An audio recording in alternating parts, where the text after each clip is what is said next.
மரகத தமால மலர் மொட்டுகளை மொய்க்கின்ற பொன்னிற கருவண்டு போ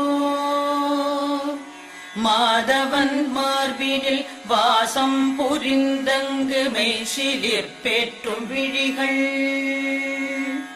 மரகத தமால மலர் மொட்டுகளை மொய்க்கின்ற பொன்னிற கருவண்டு போல் மாதவன் மார்பினில் வாசம் புரிந்தங்கு மெய்சிலிர் பேற்றும் விழிகள்